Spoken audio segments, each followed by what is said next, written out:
Oh my goodness.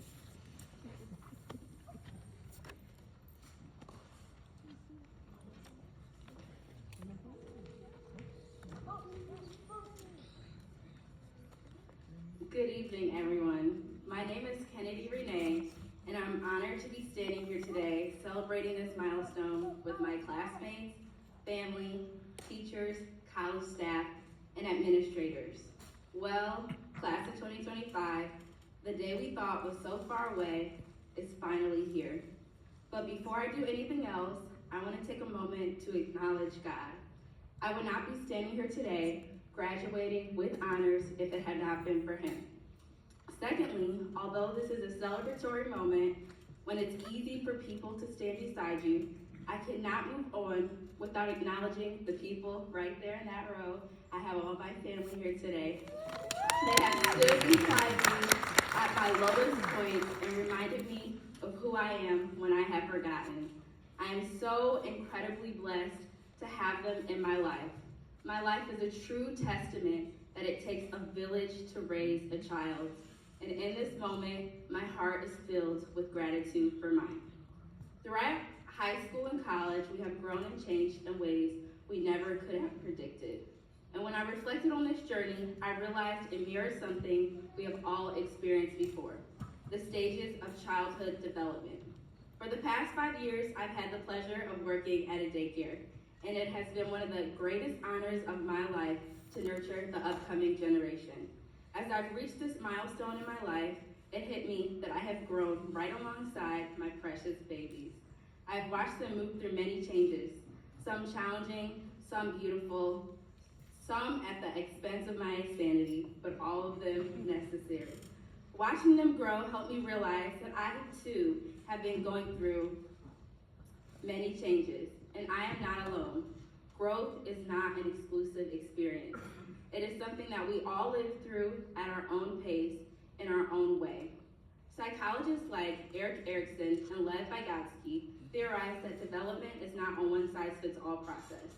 Children may revisit stages, skip around, or move at their own rhythm and still grow all the same. For instance, some children develop fine motor skills first, such as learning to use a pencil, before they master gross motor skills, such as running or jumping. Similarly, our own personal growth might not always follow a set order, or the order of our peers, but it all contributes to who we will become. With that in mind, let's take a look at how these 5 years have unfolded through the lens of childhood development. Freshman year was our newborn/infancy stage. We started to observe and absorb. Think back to our first year. It was 2020, right in the middle of a pandemic. We were navigating Zoom classes, fighting to stay awake during lectures from our beds, and trying to build connections from behind masks. Like newborns learning to navigate the world, we observed more than we spoke. We were trying to make sense of a new environment in an unpredictable world, learning quietly, watching carefully, with an unsure resilience. Sophomore year was our toddler stage, discovering independence.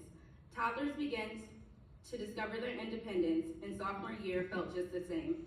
Some of us got our licenses and embraced our newfound freedom, unless your parents have Life 360 like mine, and I was kind of on a leash there, still am. We learned to advocate for ourselves in college and high school classes. We started to explore our interests and push boundaries to see just how much we can handle. Sophomore year fortified connections that we were once deprived of, helping us to build lasting relationships as we discovered who we truly were. Some of us stumbled, but we got up, determined to move forward. Junior year was like our early childhood year, walking alone and exploring. By junior year, we were no longer just following, we were leading our own way. We learned how to walk independently, balancing a heavier college schedule with our high school classes. We trudged through physics, endured SAT prep, and faced the ACT work keys, SAT, and M-STEP trifecta. Like young children gaining confidence in their steps, we took challenges, faced setbacks, and kept going. We became more sure of ourselves, even though the path was unclear. Then came 12th grade year, late childhood, a time of growth and reflection. As we neared the end of high school, we started recognizing our strengths and passions. We took on leadership roles, participated in new activities, and started searching inward. This was a time of introspection and preparation. We began asking ourselves, not just what do we want to do, but who do we want to be in the future? This year, some of us grappled with the fact that some of our friends were moving on and advanced ahead to college, while we had to complete an extra year of high school. This year brings me to the final year, our 13th grade year, a time of anticipation and transition. Much like adolescence, this past year has been filled with excitement, uncertainty, and the overwhelming feeling that change is right around the corner. We have juggled applying to colleges, mentoring peers, an insurmountable amount of college work, jobs, internships, budget projects, celebrated many of our achievements, and maybe even experienced a little fear of missing out. But through it all, we kept pushing forward. Every stage of this journey has shaped us. We were not meant to rush through it, just like we were not meant to rush through childhood. Every experience, good or bad, joyful or painful, helped us grow into the people we are today. So as we step into this next chapter, let us remember that growth is a process. It does not happen overnight, and it does not happen at the same pace for everyone. But if we continue to embrace each stage with the same resilience and determination that got us here, we will be more than ready for whatever comes next. Finally, I want to share a personal moment from just a few weeks ago that maybe some of my classmates can relate to. A moment that reminded me how every ending, even a joyful one, can still carry the weight of goodbye. May 16th, 2025, I felt an unexpected grief rush over me. It was the last day of my high school career. The night before, I had gotten no sleep reminiscing on what was. For some reason, my body registered it as first day jitters, but this was not the beginning, it was an end. No more town halls with Mr. Borders telling us to get our acts together. No more OEC zoo field trips. No more hanging out in J building at lunch.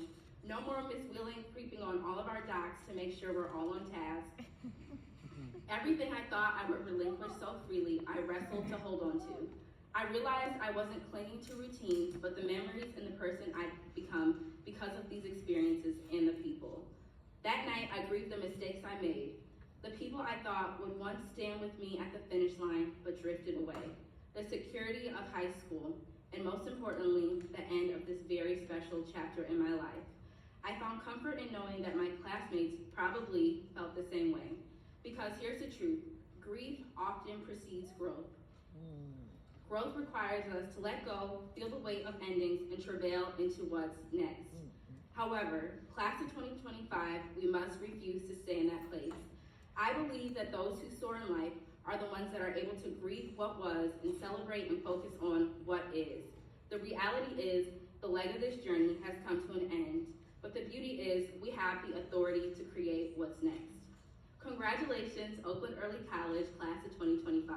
We did it, and I am assured we will make a positive impact on our community and the world. Thank you, and I'd like to welcome Christine to the stage.